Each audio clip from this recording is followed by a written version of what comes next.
talk to me. I don't believe a word. Don't try to This is American Reckoning. This is our podcast, and when we talk about Confederate stuff, That's a cute hat you got. Southern heritage. Thank you very much. That's my moonshiner hat from. When you go to get a man's hat. Hey, easy now, boy. I got all right.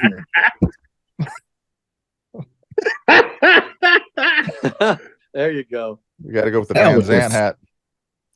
How's that? That'll work. I gotta get the right hat if I'm gonna be on with Todd. It's acceptable. Yeah. Hey, Dirty Billy made it, so it better be acceptable, right? You gotta That's your recommendation. That hatband, though. You gotta fix that hatband. Dude, it's taped on. It's taped on. I know. That's why I said you gotta fix that. I need, you know what's gonna do? There's this woman who has a battle flag made out of Indian beads, but the daggone thing costs $220, and I'm like, I can't. Dang, but it is so That's cool. A lot for a hatband. That's what I was thinking. I was like, yeah, I don't know, maybe, but it is cool, man. It's all handmade and everything, but I just haven't. I'm not ordered it yet. Hey, Paul, you need yourself a rattlesnake hatband for that hat. Yeah, that's a good one. Well, that would be Ronnie Van Zant right there. He had the rattlesnake. Van Zant, that's right. Well, hell, we got plenty of timber rattlers in Virginia. That's certainly a representative. Yeah. Well, they're endangered. You can't kill them. Oh, really? Is that the case? That is the case. Yeah, my legs are endangered. I got fewer legs than they got snakes. All right, you might want to restart this, Paul. We'll edit anything. We can edit it all I like down. This little crazy banter is just fine with me anyway. I don't know about y'all, but yeah, we're dealing with the A.P. Hill thing, and show me that picture, Bobby. This is the man, A.P. Hill, who just got torn the hell out of his own grave and resting place. It's in my case. Let me go grab it. Go grab it. Right, if you want it. And so the question is that we want to talk about, and we'll get an update. We had our own Christmas wreath laying, thanks to Todd and some of our friends on some of the Confederate. There he is. It is. West Point graduate, United States Army veteran and Confederate hero that these scumbags want to tear down. General A.P. Ambrose Powell Hill. And so when this all started 5-7 years ago, they were saying, "Oh, nobody wants to dig up graves. We just want to remove these monuments to white supremacy." And I said, "Have you read any of the inscriptions on these memorials? Because that's what they are, memorials, not monuments." And of course they haven't, but the fact that nobody wants to dig up anybody's graves, well, that happened 2 years ago with Bedford Forrest. They dug him up. Exactly. Now they're digging up Ambrose Powell Hill. Well, it's been done. It's over. They wouldn't even let the family come to see him dug up. It's so shocking. This is a desecration, and look what happened, Bobby, that you heard with which I guess his name is John Hill, the direct descendant. Yeah, so John Hill was down there when they were tearing his monument down / memorial / gravesite, and he was actually surrounded by armed. Some of the guys, BLM guys that were down there, were armed, and they were yelling at him, threatening him. And when they finally exhumed his body, from what I read and what I saw, they actually let John Hill come up to the gravesite He laid an unreconstructed Virginia flag on it. They took it away. It wasn't very much. It was a couple bones, buttons, and whatnot.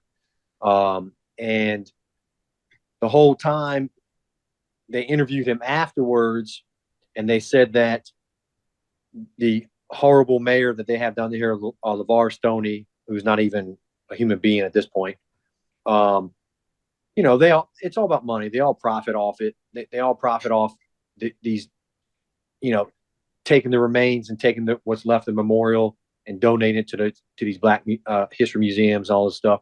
It's all it's all about money. It's kind of disgusting. They profit from it politically. Make no mistake. Make no mistake. This isn't about money. This is about revenge for perceived insults, imaginary insults. This is nothing but pure hate and racism and revenge. And, that's what it is. Yep. And they can blanket it any way they want, but everyone sees through it. Yep. It's acceptable to be racist against white people now. It's appalling, the double standard and the hypocrisy.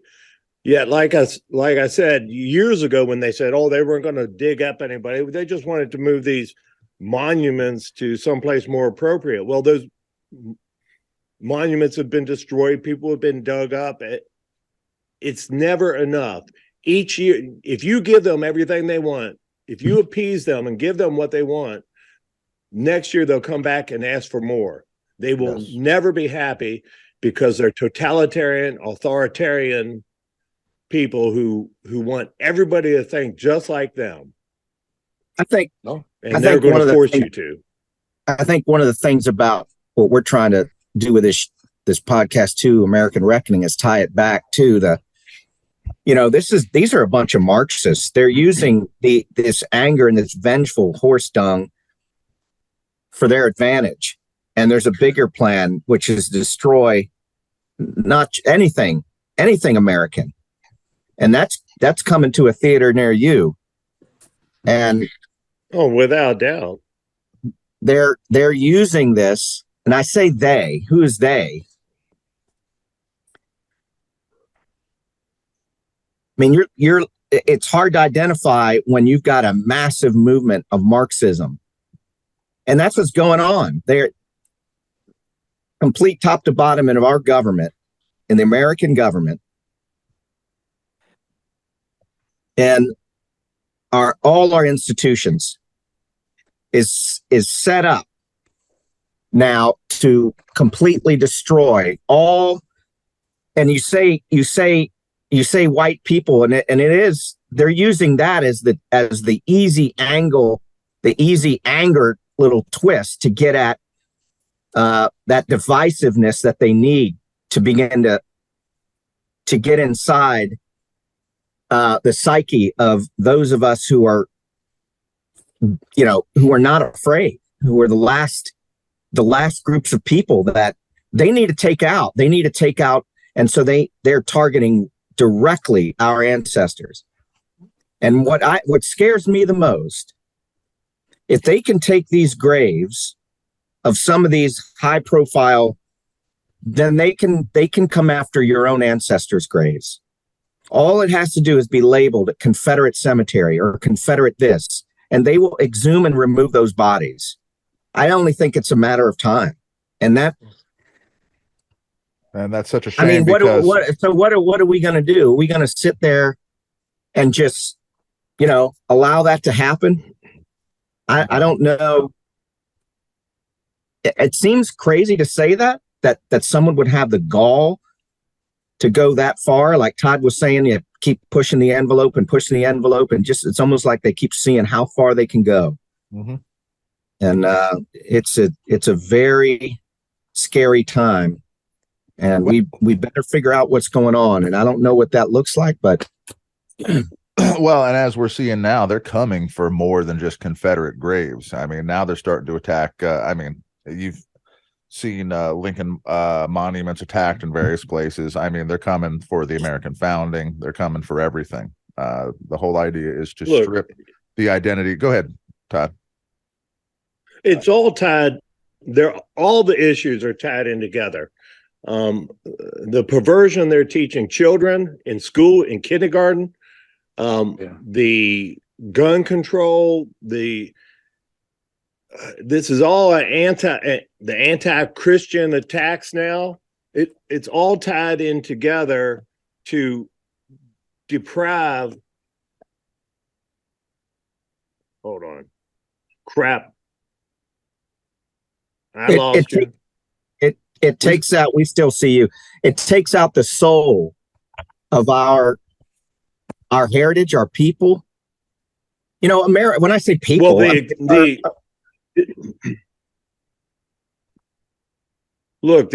what I'm saying is all these issues are tied in together, because how else do you remove an American independent spirit identity? Okay, because that's what they're doing, and that's what they're trying to do. A quote I heard one time is, you can't make good subjects of men who are well armed and admire men who actually rebelled against government. You can't make them subjects. So they got to eliminate admiring our historical heroes. They got to eliminate guns. They've got to lower the testosterone in men, in children. They've got to make people question their identity. And so they don't have a foundation to stand on, question their faith.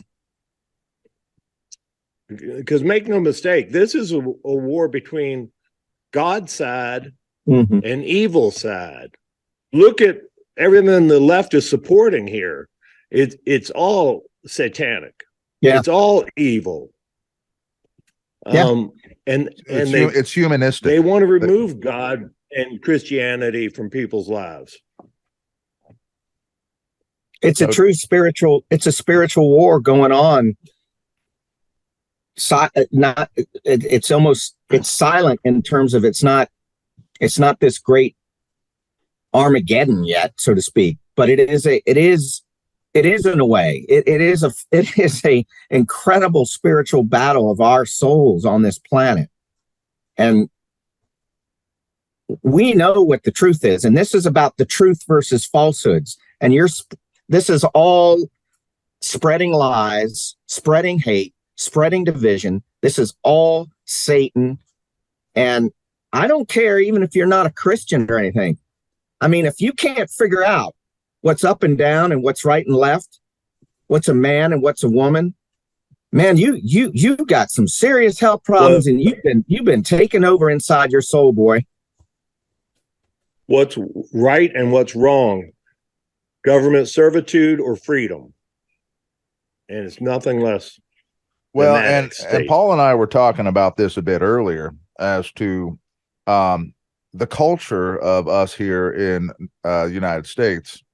You know, we don't all the things that you've been describing, Todd, are part of that. You know, in Europe, they don't have it the same way. They are traditionally subjects. They traditionally have a different attitude altogether. Our traditions really center around that self-ownership, that the idea that the individual is greater than the state, and the state is greater than the federal government. I mean, these are all things that really are part of not only our, you know, old stories, but are part of our traditions and everything real that we're based on. I mean, it's been so far diluted now, because of the administrative state for the past 120 years at least, if not longer. And so, you know, and our whole culture is. Go ahead.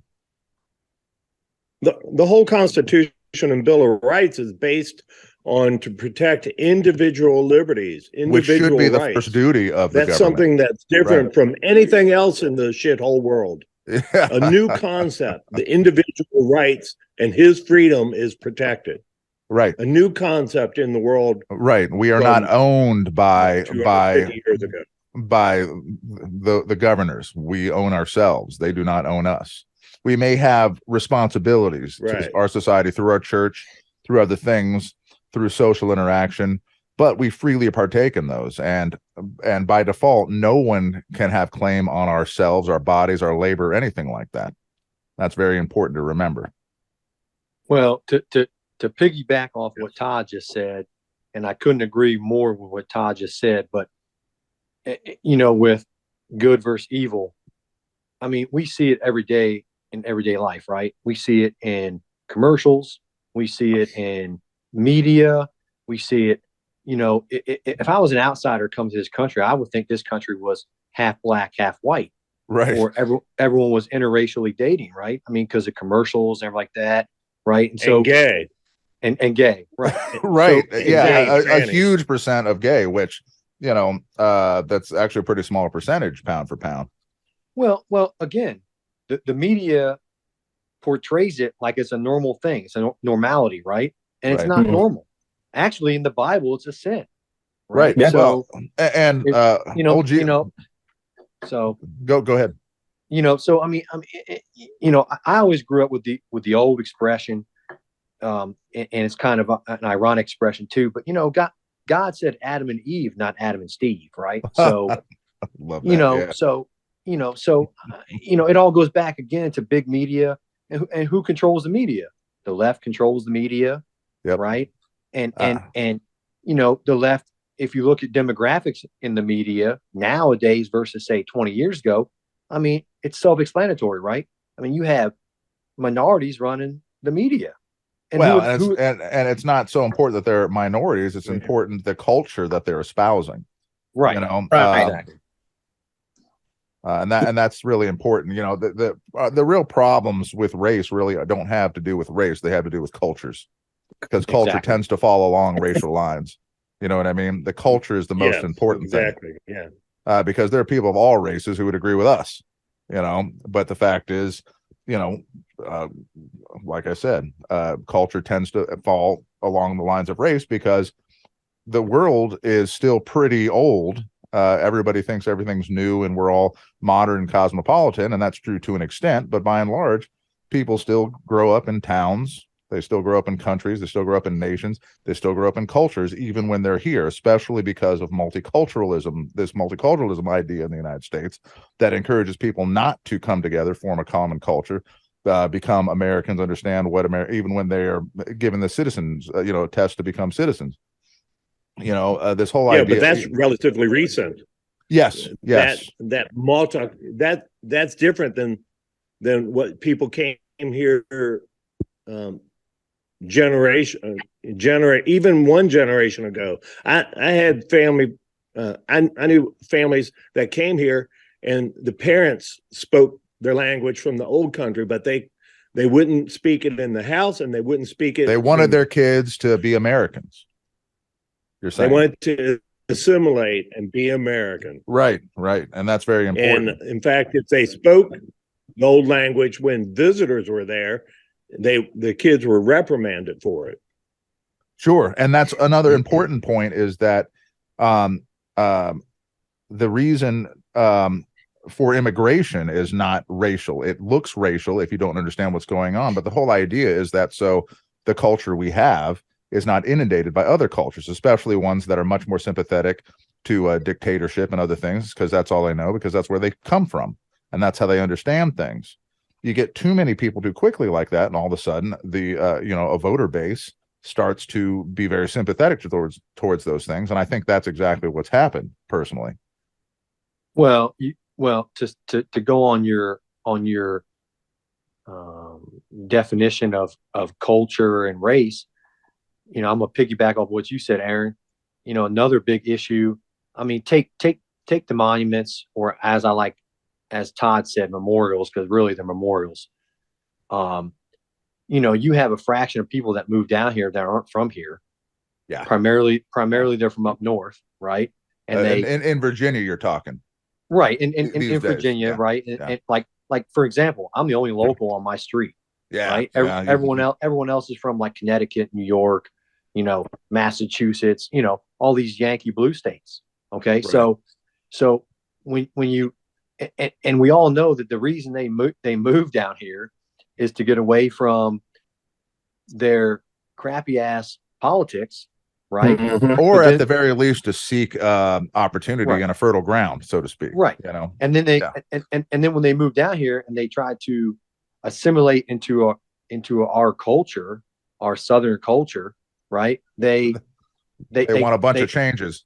Right. They want changes, and they don't like it, and they don't understand it, and they never will. Right. They never will. They never will.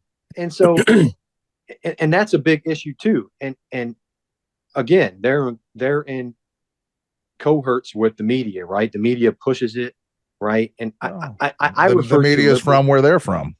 Right. I sometimes I refer to, the liberals that move down here and they want to get away from their politics. They're kind of like cockroaches, right? They come down and you can never really get rid of them. They're just always there, right? And then and then I'd like to be a Bigfoot and crush them cockroaches. Yeah, but I mean that's, and again, like I moved out this way from, and Aaron knows this too. We kind of grew up in the Northern Virginia, Fairfax, Manassas, Alexandria. It wasn't so bad back in the day. No, it wasn't. It wasn't. No. And we moved out here 2 years ago because it got so bad that we had circumstances that forced us to come out here, and so, and the reason we come out here is because you're with like-minded people, right? And as human beings, and as we are, we like to be around and assimilate with similar thinking people, right? We like to be in a community that with which we can have some trust. We can have some confidence that we're not going to have to worry about every damn thing going forward. Life's difficult enough. We've all got jobs to do. There's a certain amount of arrogance that goes with them moving down here and thinking that they can run the show again, and they just instead of working out their own communities and working out their own issues in their own places, they escape and come down here, and then they end up messing with things, which of course it turns back to what we're trying to talk about here is graves. Mm-hmm. I wonder if there's any thought from them, any contemplation about the issues that we're talking about here. These are Confederate Southern people. Do they really see that this is a desecration of graves, or are they okay with? Are they okay with it? No, Paul. To reiterate what Todd said, and Todd is exactly right when he says this. It is now to the point of it is revenge for them, right? Mm-hmm. It is a way to get back and say, well, you've subjugated us for X amount of years. And again, it goes back to the whole thing that happened in Charleston, right? They had the shooting in Charleston. They blamed it. They took that kid. They found some pictures, with and then what happened? With the Confederate flag and right. I'm right. I'm freaking out now. Oh, he's a racist right. immediately. Now hold on, guys. Like out of a script. Hey, Bobby, back up. This is a podcast for the sake of any listeners. Describe the event that you're alluding to. So I'm talking about Dylan Roof, the freak show shooting up the black church. Yeah. Right. So the Dylan there's shooting, some. Yeah. There's some indication that those pictures of him with the Confederate flag. And it's been a number of years, obviously, but there's some indication that those were photoshopped. Oh yeah, and kind of put in there on purpose. I don't know. I didn't follow it that much. Right. It's a terrible thing. It matters. Nobody wants. It may not matter, but it certainly does seem convenient. I admit. It matters to show that there's the fact people out there. Yes. But they're trying to make that connection between the flag and hate and domestic terrorists and all that. So they've got to have that flag in there, and that's what they're going to push. Right. It's a terrible event to go in and shoot innocent church-going people. But what went worse on this was that Nikki Haley, the governor of South Carolina at the time, capitulated and threw everybody under the bus. She opened the door for starting the whole movement of removing and desecrating Southern heritage. Well, in Yeah. addition All to because that, there, some when a person does an act of evil imbalanced like that, kid. it is no one's fault but their own. Right. That person chose to do this evil act, whether it was through ignorance or through being misguided. But the act of evil is owned by that person. All right. Right. Now, Hey, you put a gun to somebody. He might have thought he was doing something in the name of No, Gandhi. All right, or of anything. He's insane. You know what I mean? He's insane. You put a Right. gun to somebody's head. You point a gun at somebody. You've already damn lost your mind. Right. I mean, Unless this is not it's in a pure self-defense situation, or you've been ordered to Right, in a war, right. whatever. You have lost your damn mind, and that's the you're important about point. to commit Human murder. responsible agency. A gun is not responsible Personal for what a person does with it, responsibility. and other people and other cultures with it that person might claim to be a part of are not responsible for that, and that's very important. Nobody is. Saying that's a good thing, for God's You sake. hear and see this. You hear and see this all the time. Yeah. Anybody on the right who they perceive on the right who does something like this, well, it's all of them, and they're domestic terrorists. That's why But as soon as Justice there's a Department's so lefty who corrupt does it, now like in and Las investigating Vegas, and all of a calling sudden it them. goes quiet. Well, Right. not just Las Vegas. Let me tell you something. Every mass shooter, or at least 95% of mass shooters, have all been on the left. They have all been on psychotropic drugs, for depression or anxiety or whatever. Yep. How come we aren't, investigating whatever drugs they're putting down everybody's throat? That's why I We're don't not. take them. Because it's not a Doesn't whole fit. thing now. Oh. If they're on the left, that story dies, and it's not a class or a group of people. It's that individual was sick, and it's the gun's fault. Right. But Which if it's not. on the right, it's an entirely different narrative. Well, of course. And what sickens me too is you talked about Nikki Haley, and we got somebody here in Virginia, and bringing it back to Virginia and Youngkin. You can't trust Republicans anymore. You can't trust any politician. But you would think that Youngkin would have a set to condemn A.P. Hill, the removal. Or just. I mean, I know it went through the court system, but he should have done something. Granted a stay or a pardon or something, and just said, "Wait a minute, let's just stop this right now, and let's think about this some more." But no, he was completely silent, and he's a rhino. He's a weak constitutionalist. Yeah. But he's better than the alternative, Well, who would have been there cheering him on. Yeah, the lesser of the evils that we had a choice in. Well, I mean, I know it's a really sad state of affairs when you can't even, and it's long been the case. You just can't. I don't know anybody in a governor position, and even DeSantis. I just don't know if we have any kind of tall in the saddle DeSantis type made governor. I like DeSantis, but I saw something about he made some questionable statements about removal of Confederate memorials and that sort of thing. Well, yeah, he doesn't Years care. ago. Nothing lately. Well, look, go ahead. So finish. Nobody has the balls to take a stand on this, because then everybody's targets are on them, and they're racist, they're white supremacists, and the media is a lynch mob. The media are Nazis. Well, absolutely true. But let me point something out, and you're going to hear me say this again, and I've said it before, and Paul will know I've said this before, because whenever we get pissed off and get in a phone conversation, this is one of the things that I always bring up. It's that we got 4 people right here we're talking with. All of us, 100% of the people right here on this podcast are historians. We care about history. We're interested in it. We research it. We care about what happened. We care about the context. We spend a lot of time, a lot of our lives dedicated to the study of this and to try and understand what went on and why it matters.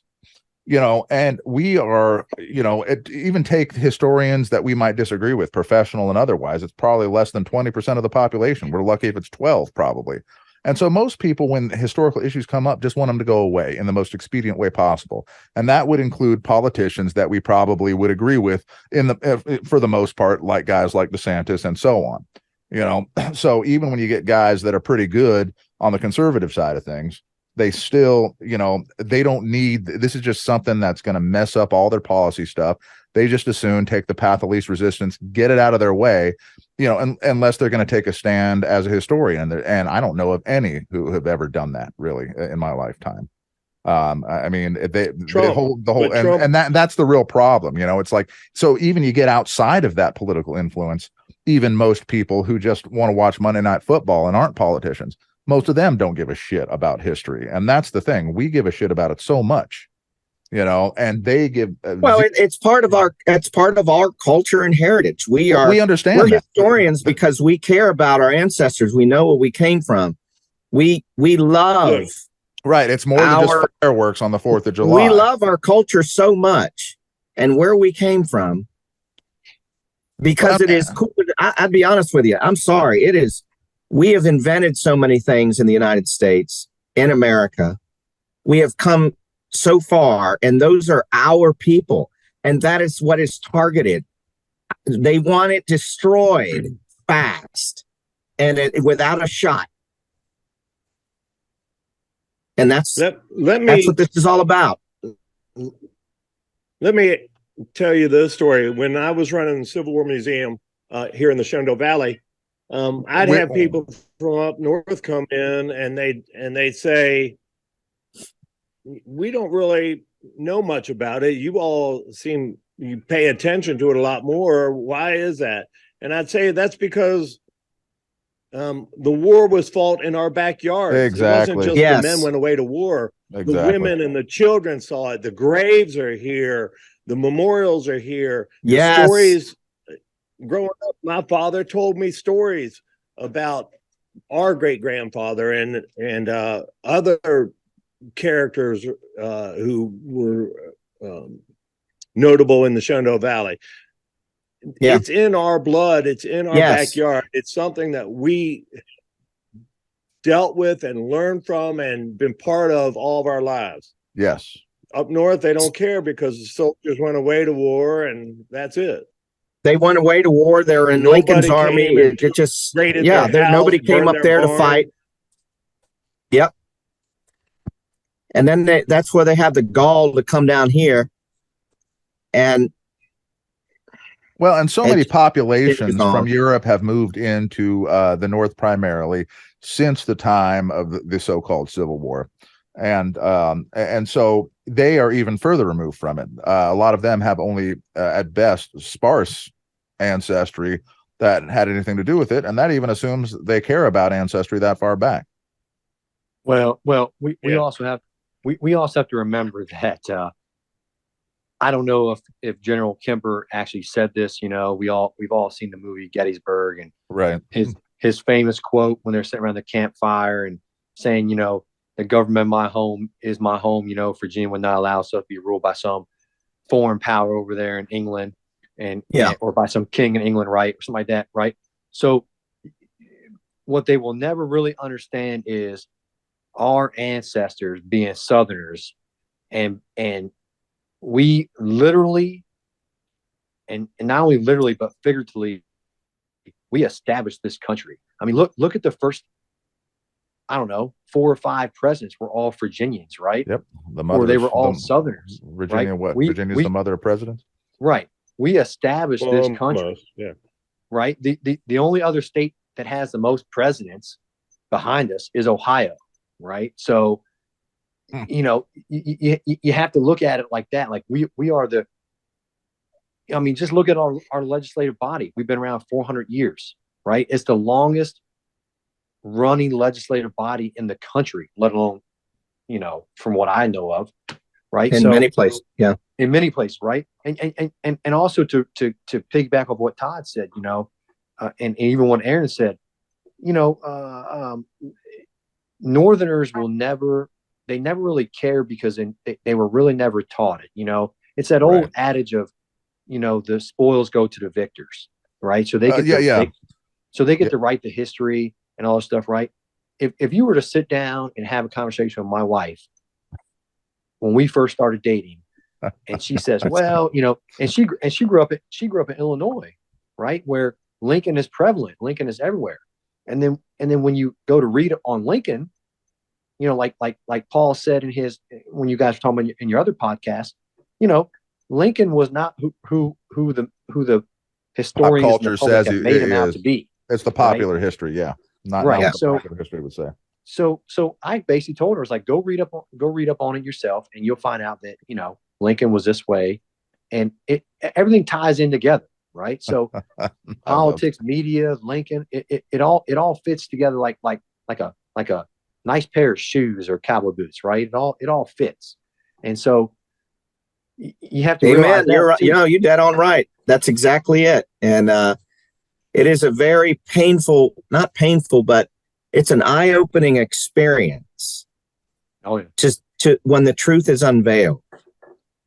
And the public school system, colleges, media, popular culture, whatever, is so antithetical to truth. It doesn't sell. We talk about being historian. Nobody wants to read history. But it's part of our blood. It's part of our heritage. It's part of our DNA. As you just said, it's 400 years ago. We have people coming in here. And even before that, in England and Scotland and Germany, they had the same. Look, that's okay. That's the truth. So we're Caucasian or white people. Who gives a damn?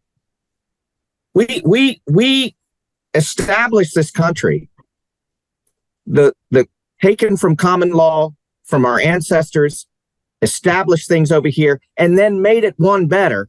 When you're talking about the natural law and individual rights and states' rights, those concepts were foreign to the world, and we made the world better. That is exactly what they wish to destroy, and they're doing it. Well, Paul, I know you know this, but the last time I checked, we're all, like Todd said, and you've said, we've all said, it's kind of a war on white people, right? And if you ask a black individual or Hispanic, or they're always referred to as colored people, right? Well, the last time I checked, white was a color, correct? So I mean, colored is a euphemism. It's a euphemism. It's right. So ridiculous. if you want to get, if they want to get technical and say, well, and it's especially true now. If you look at it, I mean, the truth is, America has never been less racist until the past few years, when some tragic events happened. I think it was totally made more extreme by the whole COVID problem. I don't, where people were scared, and so it gave a foothold. Well, it goes back farther than that. It sure does. But I mean, hell, it was better than it had ever been. With Obama. Well, I think Obama did was things, the first one to start to really divide people along racial lines. Yes, he was the true. He was it started before that, but again, I would say, yeah. But the language of the we were just talking about this, Aaron. The transformational, the mass reach that he had by being elected from a popular vote in this country, the reach that he had, the ability to say, you know what, for the first time, we're going to transform this country away from that, and tagged us racists, tagged us white supremacists, tagged us as something that needed to be taken away and changed and moved, and America needs to come into a new form. Well, his whole platform was entitled like the New Beginnings or something like that, or the new foundation. That was Obama. He said he was going to transform America, except the transformation isn't what everybody expected. What his transformation is what Lenin and Stalin and Hitler all did to their countries. Well, He's the yes. one that started classifying people by race. He's Yes, the one sir, that that's started right. identifying people by race, that because they're this color, they should get more. They should get Right, more damn right. privileges or options just because It's crazy. based on race, not on merit, Yes. like Martin Luther King said, but based on skin color. He's the one that really started this, and it's only accelerated on since then. Yep, no doubt about it. He was this amazing legislative Marxist who he never had any business being an executive. No, he didn't. And this senators always make the worst presidents anyway. Well, let's He not. is the irony of it. He is the epitome of darkness, and he brought that. And we've been having a tough time ever since, and it's not getting any better. But Well, let's not He forget. wasn't even a descendant of a slave or anything. He was not. Ironically, he was a descendant of a slave seller a slave seller. That's right. from Africa. Well, hey, let's Lord not have forget. mercy. Better not say it. You better not tell the truth. Hey, let's not forget. Let's not forget. Before he was all high and mighty, and he was a senator and all this other stuff. Let's not forget that he was a plain and simple, ordinary community organizer. Never run so much as a 7-Eleven. Exactly. Right. And so you have to look, if you ever watch him speak and give a speech anywhere, he sounds more like a pastor or like a reverend to an ideological preacher. Yeah, right. You're absolutely right. To a church than anything else, right? So his ideals and stuff that he tried to inflict, right? Like Todd and you guys have said, the media and everything use that as a catalyst, right? Everything's used as a catalyst. And what's the easiest thing to go after that for the last 100 years, from Jim Crow to civil rights to what's the easiest thing to go after, right? The easiest thing to go after is what I'm wearing on my sweatshirt, my hoodie, right? Yep. What so that's the easiest thing to go after. And it's sad to say, but Yeah. yes, we Low-hanging fruit. Right, Easy hanging fruit. target. Right. And so you have to realize that, like, not that the four of us have allowed it, right? But the majority of the country have allowed the media and everybody to use it as a catalyst, and not everyone's so afraid to stand up and say, look, That's it. Well, they have a very limited context for those symbols. Yeah. They're cowed. When you start screaming racism and your ancestors were slave owners and all this business, most of the people who are less like, they don't friggin' even have much history in them. Right. They just fall down like leaves before a blower. They're easily pushed away and indoctrinated, and it's such a mess. Then they don't have no Christian, no belief system on top of that. Man, I'm telling you, a moral sense of right and wrong. no. So they're easily swayed. They're easily led. They're easily lied to. And there's another powerful element to all this, and that is the group think. Now, keep in mind, even people we agree with can be subject to this. But there's a problem with group rights. There's a problem when you take rights away from the individual and all of a sudden it's part of a group. Because all of a sudden then you have group rights, but you have no group responsibilities. But then somebody's going to come along and say, oh, well, a group then has a responsibility. And this fared very poorly for the Jews in Germany, for example. You can't really do this. You cannot ascribe things from the general to the specific like that. If we are all individuals, own ourselves, yes, we may be part of communities, we may believe things, but at the end of the day, you cannot say people who are innocent are guilty of something simply because they belong to a group to which the guilt by association. That's complete BS. And we're not even talking, we're not talking about accessory to murder or something like that. These people are not fathers. These are not accessories. We're not accessory to cultural wrongs just by being part just because we go to a Christian church or I something believe like that. in I believe in And nor is anybody else, by the way, no I matter believe what in their guns. race or culture. I And that's believe in very important to guns. remember. I believe in guns, but this son of a gun over here just shot up 7 people.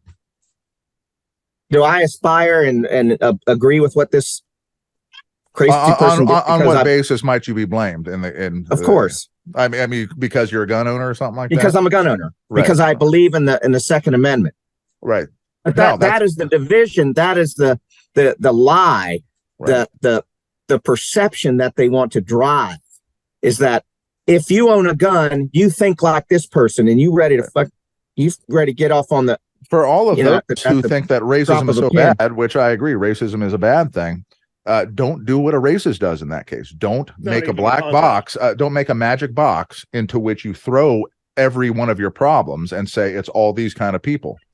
That's not the way reality works. It's much more complicated than that. And it's very frustrating and unsatisfying and very difficult to manage. You know, the world is very complicated and people need easy ways to categorize things. And I can see why people do it. But yeah, gun owners are not the enemy. You know, the evil person who did the bad thing is the bad guy, not anyone else. The vast majority of people. I mean, if you look at gun crimes, it's still, even take all the worst things we've heard over the past many years, it's still less than a fraction of a percent of gun owners doing that kind of thing. Less than 0.1%. Less than, I mean, it's probably in the vicinity of 0.1%. It is very, very small. So, you know, so just saying. So Todd, you know, you're right. You're absolutely right. And so I wanted to, because we've been going kind of long, why don't you tell us, you guys, how the wreath land went for our own ancestors in town?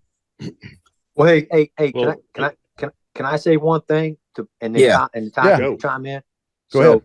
You know, so I just want to repeat what Todd said the other night when y'all were over to the house, you know, and since we're kind of talking about grave desecration and, you know, tearing down memorials and stuff like that. But, you know,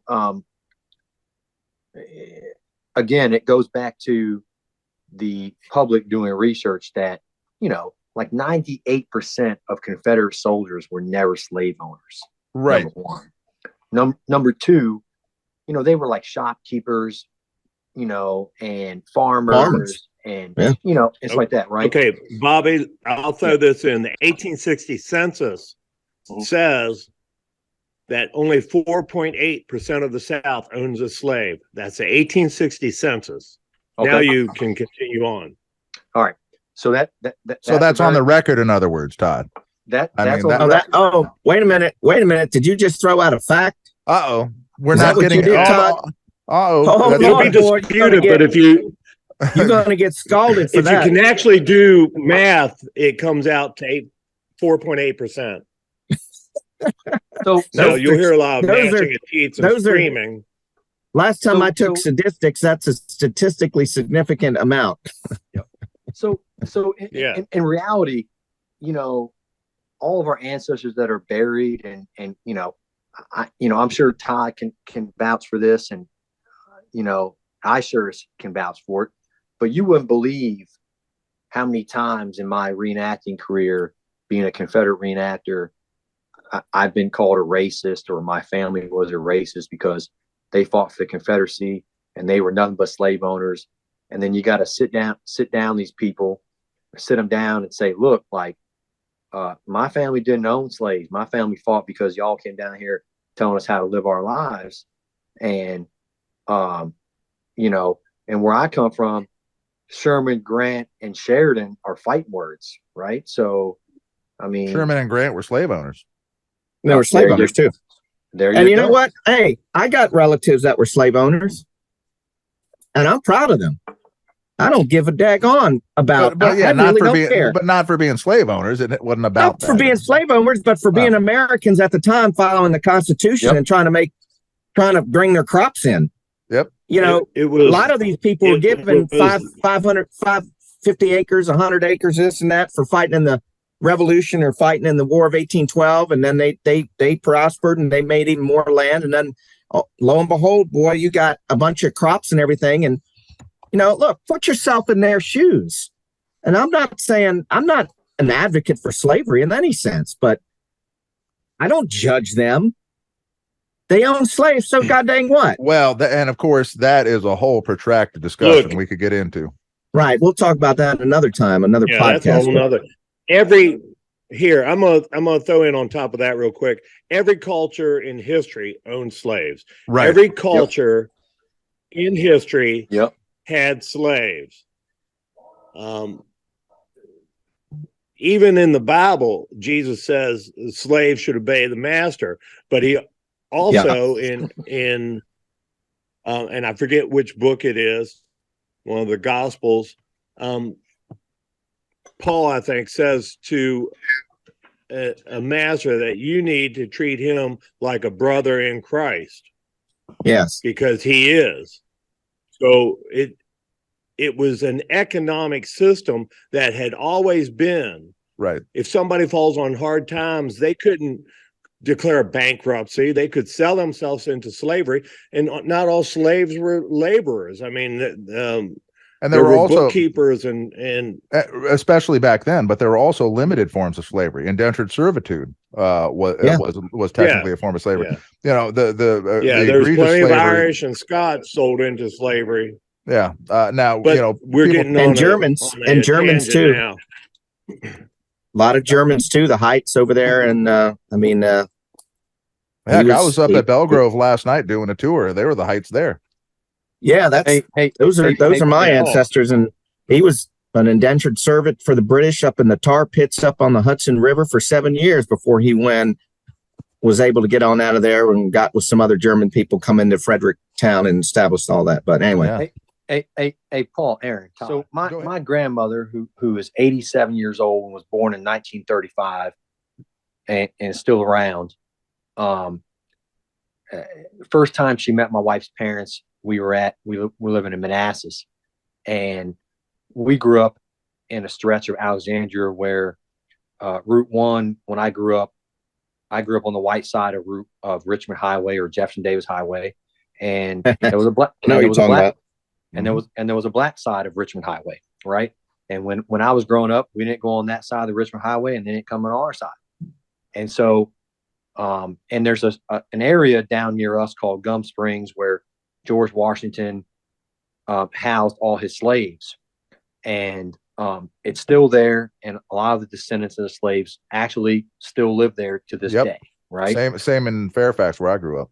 Right. And so, my grandmother told a story to my wife's parents one time when they first met that, you know, when she was a little girl growing up, she used to play with the children who were direct descendants of the slaves, and some of them were still alive because they were very young when they went into slavery and servitude. So some grandparents still were around. Right, were still around, and she could remember playing with these kids when she was a kid, and there was no animosity. Right, there was no like, of course, you're not a slave, you're not a master, you're not this, that, right?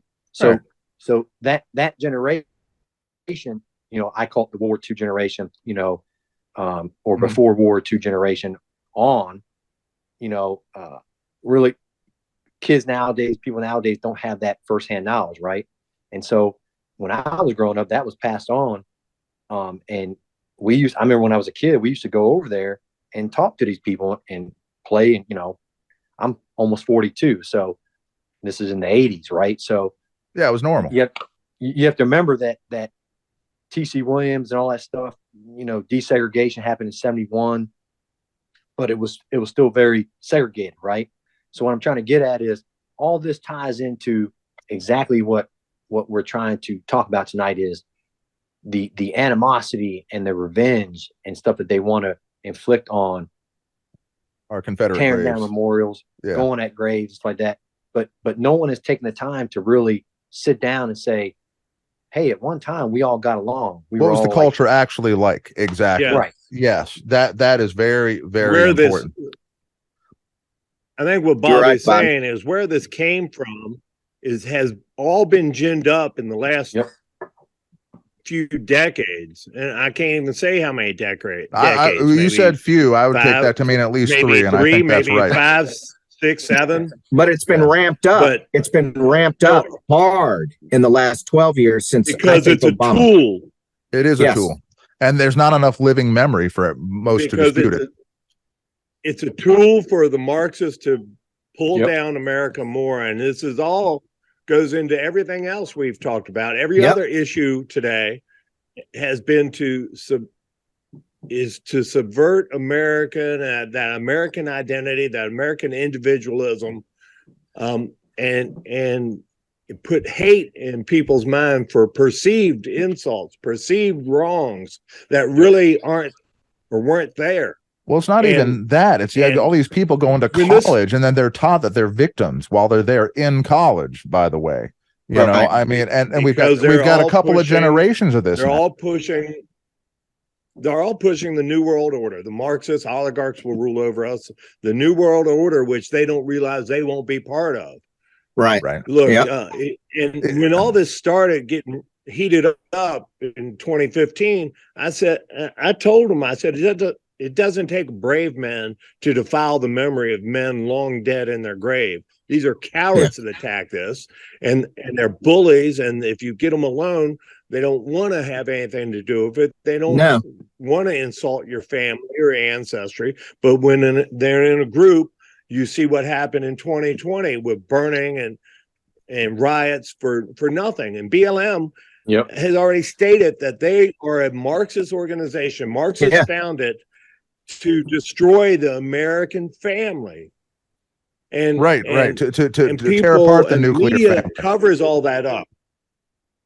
The media that's exactly right. Up, and the average people don't realize what's going on because the media indoctrinates and manipulates and controls what they hear. The media is no longer newsworthy. They are just the propaganda. Well, and to an extent, they always have been, but it's become so extreme now. I mean, even when I was a kid, I first learned. I would watch. You know, I could because I was a kid, and it is Todd. It is. It is. It's insidious. It is. They have the upper hand. What they're doing now. Oh, it is. I mean, it's clear to people like us, like immediately. It doesn't, right? We see it. We see. It's almost like you can see evil standing right in front of you, lying to your face, and it's like you look around and go, "Are you freaking? Are you freaking kidding me?"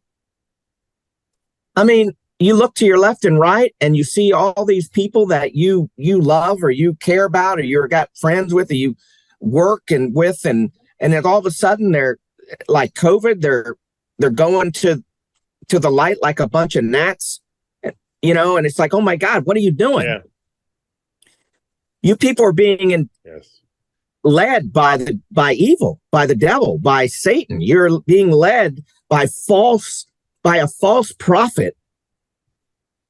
But they have they're so devoid of that in their soul that they don't recognize it, and they're being led into the pit. Look, they've lost God. Their new God is climate change or social justice. Their new God is human beings. They are humanists. They are humanists. They are secular humanists. And to exactly what you were saying, Todd, which goes against God. That is blasphemy to God. Yes, sir. So that's certainly true. But the whole point is God is great, not the individual. Well, you're preaching to the choir. Let me read to y'all. Look, I gotta read this to y'all. This was sent. Go ahead. No. Anybody got to make a point? I got to read this thing. Well, hold on, Paul. Go ahead. The wreath laying went well on Saturday on Wreaths Across America Day. Now, across the road in Winchester at National Cemetery, they put a wreath on every tombstone. We are not rich and well funded, so we put wreaths on 4 memorial markers at the Old Chapel, at Berryville, at Mount Hebron, the Stonewall Cemetery, and at the memorial to the soldiers of Frederick County and Winchester downtown, and it went great. We had a prayer at each, put the wreath up there. It all went fine. Okay, Good, David. And when we went downtown, people watched it. I think people watched us, and they looked favorable to us putting the wreath on the memorial there. Good. So everything went fine, and you know, I put a card on each wreath that said, "To you sons, you husbands, you fathers, you brothers who never came home, we remember."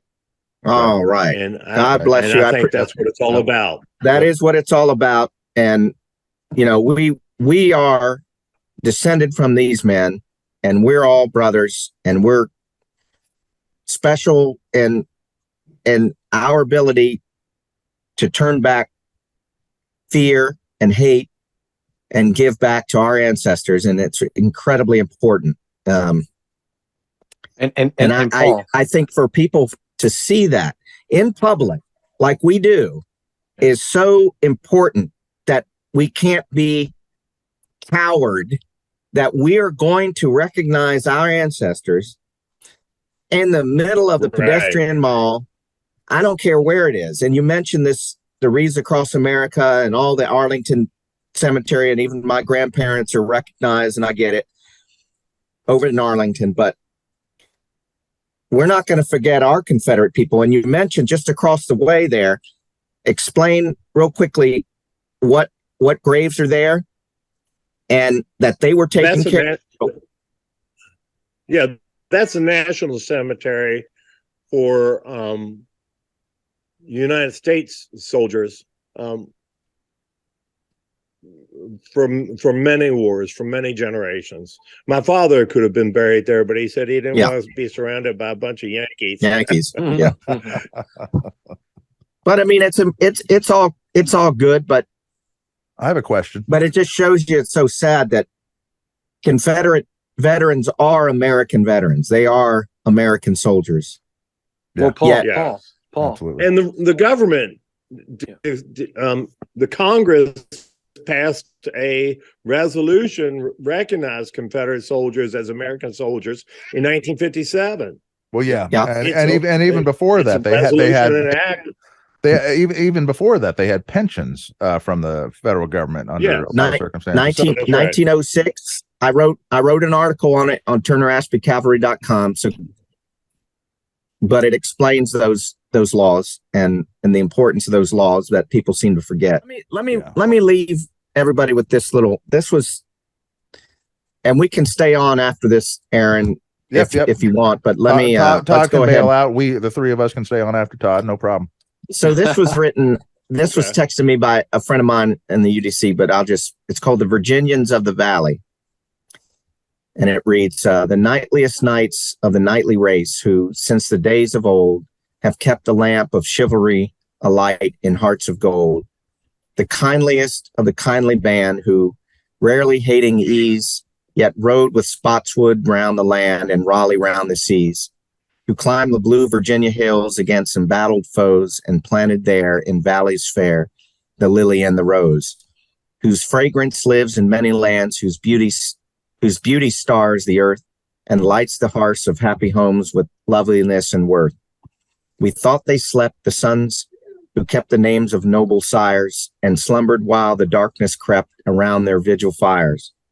But I, the golden horseshoe knights, their old dominion keep, whose foes have found enchanted ground, but not a night asleep. All right, well, thanks,